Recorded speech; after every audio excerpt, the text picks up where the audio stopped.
Hi, so in regards to voting for the local elections in the Mayoralty, we moved about a year and a half ago, and through everything, we changed all of our addresses, so we thought. And then suddenly I had a thought the other day, oh my gosh, we haven't actually changed to the electoral roll, and that's why we not haven't got our papers yet. As it turned out, the papers hadn't actually been sent. So I rang the special number, which was a very, very helpful woman, and she sent Jared and I both our special voting papers. So in the we got these two, one for Gerard, another one for Gerard, and mine were exactly the same. I've since opened mine, but now the confusing part starts. And luckily, I was told the other day we can actually go up to the local library and they're going to be able to help us. So that's what we're going to go and do this morning. I've got the voting papers there. I've chosen who I'm voting for. I'm not going to show you who that is. And then I have one, two, three pieces of paper for my updates with my current address, my old address, and then a blank form and two envelopes. No matter how many times I've read this first paper that came with it, I still actually do not understand what I'm meant to do with those and how I'm meant to send them back. Am I meant to put them all in the same envelope as the election, who I've chosen? Or are they going to a separate PO box number? So hopefully I can get some ideas this morning from the library and they'll be able to help me actually post all of these.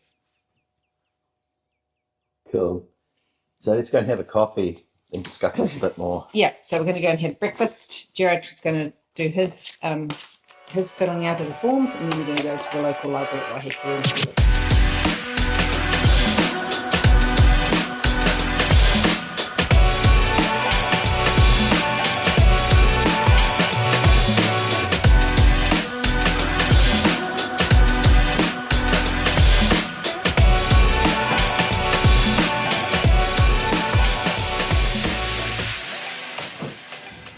So here we are in our favourite restaurant. Yes.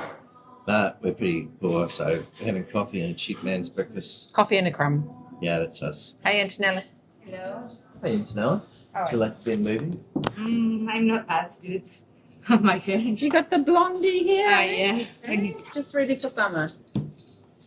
Oh, Morning. leave her alone. Why is this the greatest cafe in the world? Because Antonella works here. I know exactly what I want. Maybe I guess. Oh, yeah, go on then. Do you mushroom today or No. we need Yeah. mushroom with the roasty? Yes, thank you. And Hi. me. Three mushroom, no bread, no greens, bacon. Thank you very much. And coffees. You. Lovely. Thank you so much. Amazing at you. Isn't she amazing? Yeah, she's incredible. Okay, so when it comes to these envelopes that you're given by, yes, it's the people that are running Electoral the Commission. Commission. Yes. Can you just show us which envelopes you've got so Yes. that we understand that a bit better? Okay, so I've got this one here, which says the Register of Electors. This one here says envelope for special voting document only.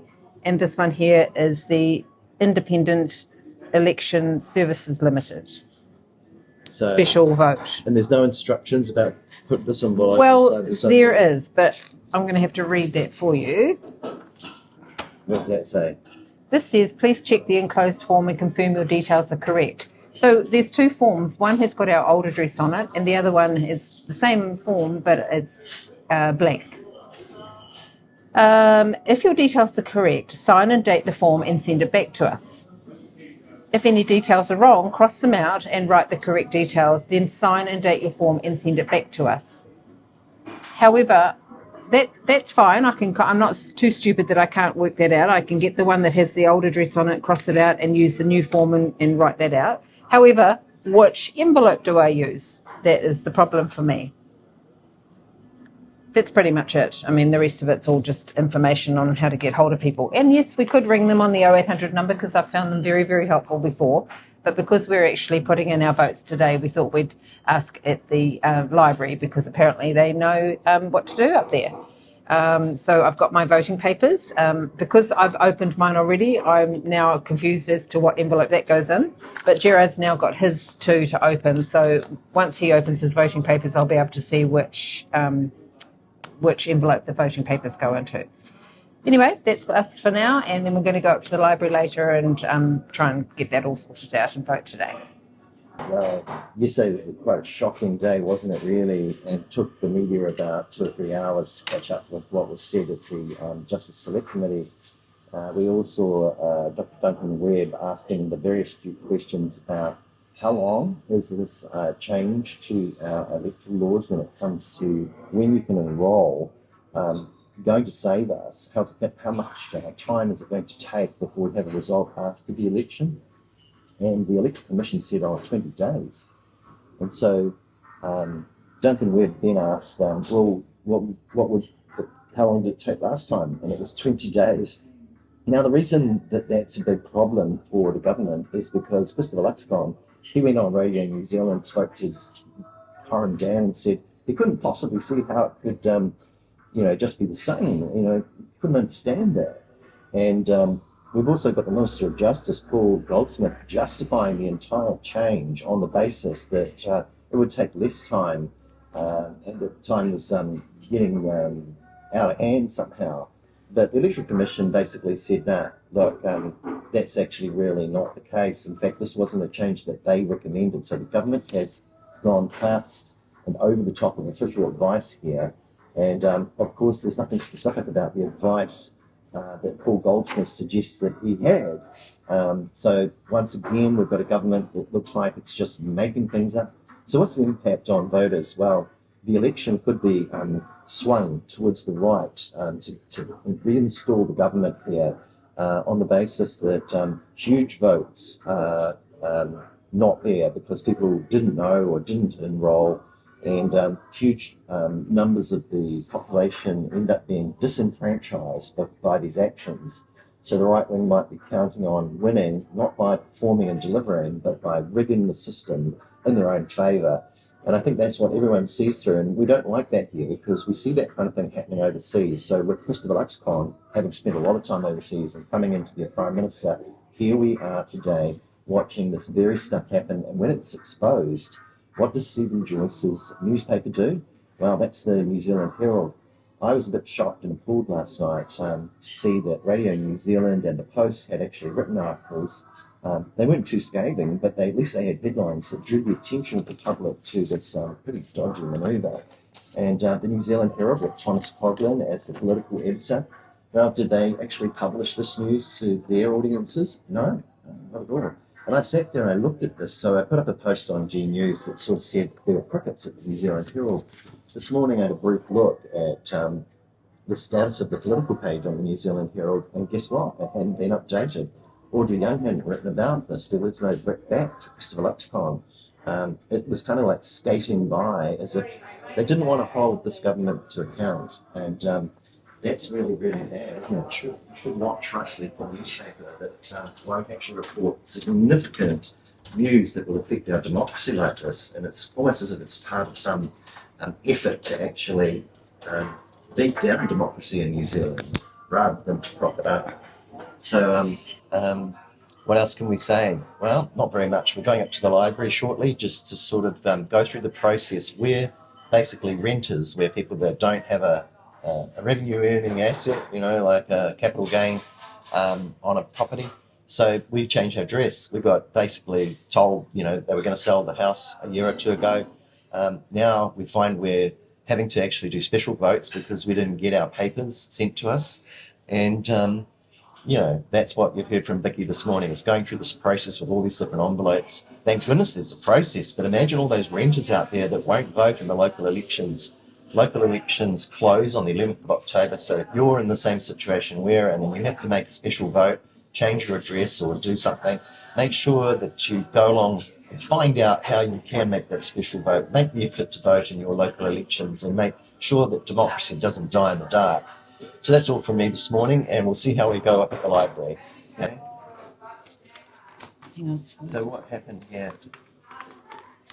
So Gerard's just opened his envelope, and he got it at the same time as me. Put your full name, address. Great, thank you. Gerard just opened his envelope, and the confusing thing was for me that I've got a declaration of a special voter, but I've got two sheets, completely different from the ones that Gerard's got. Gerard's have already got his new address on there, and that's why I'm confused. So anyway, I'm going to get that sorted out this morning, but I've refilled mine out, crossed out the old address, and hopefully that all works out for me.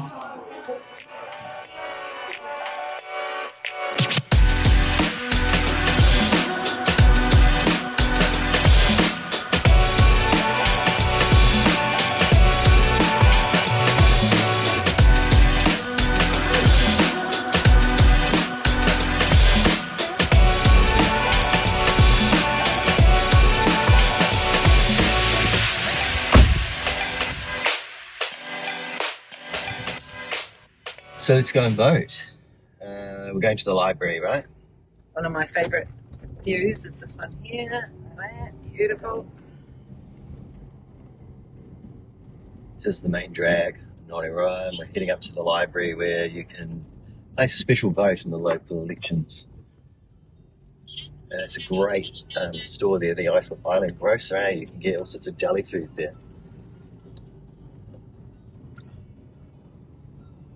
There's a new seafood restaurant just opening back there soon. It's called Ocean's Best. The Dusty Breakfast. Yeah, the Dusty Frecci. Okay. Island So this is gelato. a fabulous library we have here on Waiheke Island. It's architecturally designed by one of our greatest architects, and it's all climate change ready and makes use of things to keep it cool and warm and everything, like the light. It's all precisely controlled. You might recognise this turn from last night because the library and the movie theatre are right next to each other. Yeah. All right. I believe we can't film in the library because it's around the election. You can't be within 100 metres, I believe. You certainly can't watch anybody post a vote, so we'll catch this up when we get back in the car. Okay, so what actually happened in there? Okay, so that was nice and easy in the library. The young lady who helped us today was really knowledgeable, sat us down at the electoral table and went through it. What it looks like it happened is they'd given me an extra piece of paper so I could make a declaration that I'd moved, and Gerard had already been updated, and they gave him a second piece of paper just in case it was incorrect. So it was nice and easy. We've both voted, and we've both voted for the local elections and for the mayoralty. So we found out you put your voting papers inside the white envelope. Yes. And then you put your declaration of changes to your details in a different envelope. And then you put both of them inside the orange envelope. That's right. So that's why they're... That's the thing that that's the kicker. We didn't kind of understand. And my third envelope that I had is because I'm changing my address and it hasn't been updated already, even though I updated it over the phone, I'm sending that back. So I'm just about to send that off by the post, and that doesn't go in the electoral box. But now we're both all voted, eh? We've voted in the local elections. Yep. So get out there and do this kind of hassle. Get your vote in. Yeah. And just also remember when you're moving, like us, if you do move ever again, as well as changing everything else that you change, don't forget to change for the electoral roll.